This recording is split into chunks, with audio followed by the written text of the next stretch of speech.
Are you a busy mom? Do you struggle with fatigue? Do you hate cooking? Well, no matter what, you still have to eat, right?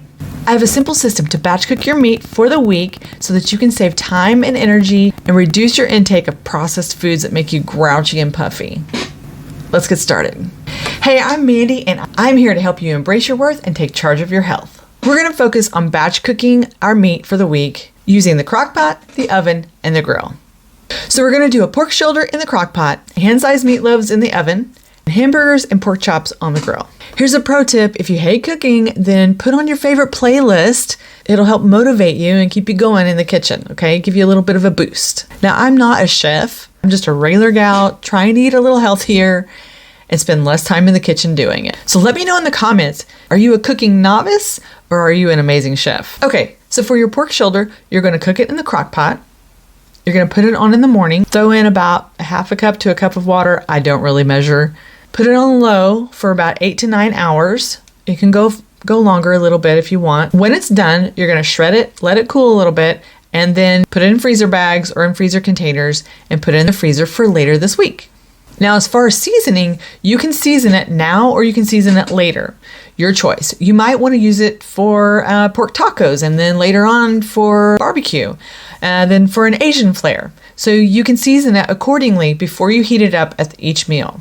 Now, a pork shoulder is a big hunk of meat, so you can get a variety of meals from one cooking session. I usually season it either with salt and Italian seasoning or with coconut aminos and ginger, or with salt, ginger, turmeric, and honey. Now you're going to want to block off about 30 minutes in the evening so that you can shred and package and freeze the rest of your pork. Another pro tip, I use both of our crock pots at the same time. So if you have an additional crock pot or if you have a slow cooker setting on your Instant Pot, go ahead and use it. Throw in another roast or pork loin or some ribs, add a little bit of water, season it with some salt and pepper. Note, pepper is a reintro for AIP. And if you want, you could throw in some onions and carrots and potatoes. Potatoes are also a reintro for AIP. And then you'll have a whole meal prepared and ready for you to eat that evening. So that's the crock pot meal, pork shoulder in the crock pot, okay? It usually takes me about 30 minutes to prep both of my crock pot meals. So if you're only doing one, it will take less time. Now, after I get my crock pots going, I turn my oven on to 425 degrees. I get out my ground meat, so it could be turkey, bison, beef, whatever you want it to be, a large bowl, and a baking sheet that has at least a little bit of an edge to it so the juice doesn't run out into your oven. And then I will usually chop onions in the chopper and mince garlic in my garlic press, or just add onion powder and garlic powder and leave it at that. Salt it, pepper if you can tolerate it, and I put in some coconut aminos, which is the key ingredient there. I smoosh it all up and I make hand-sized meatloaves, which are a perfect serving size. Put them on the baking pan in the oven for 25 to 30 minutes. Now, you do not need to have egg for this because it stays together just fine. And some people have allergies or sensitivities to eggs, and eggs are a reintro if you're eating according to AIP too. So you don't need them for this recipe. These are super easy to freeze and then heat up later in the week.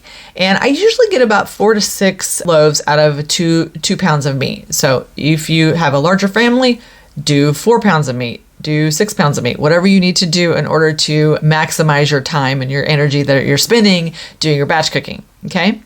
So quick pro tip, you're going to line the pan with unbleached parchment paper so you will have easier cleanup. And some of you might like to have sauce like barbecue sauce or ketchup or something like that on your meat. I usually just eat mine plain. It's fine for me eating it plain.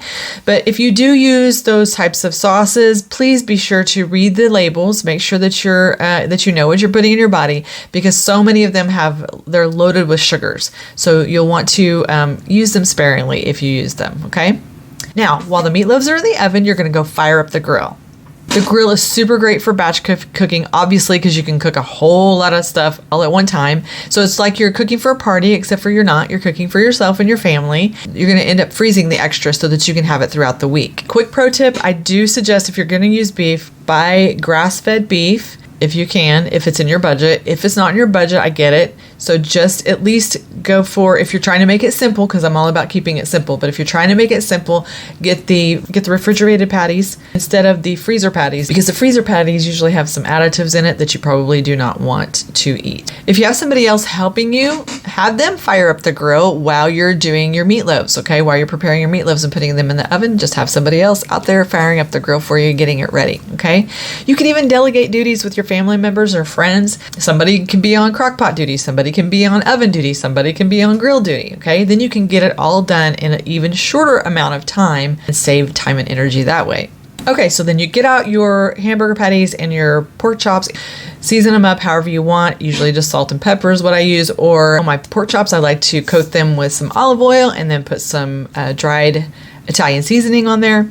And then I put them on the grill. And I usually just Google the time and temperature for anything that I grill. You got to be aware of the thickness. Thickness matters as to how long you leave it on the grill. Burgers you can usually cook from 450 to 500 degrees for about 6 to 10 minutes, depending on how you like them.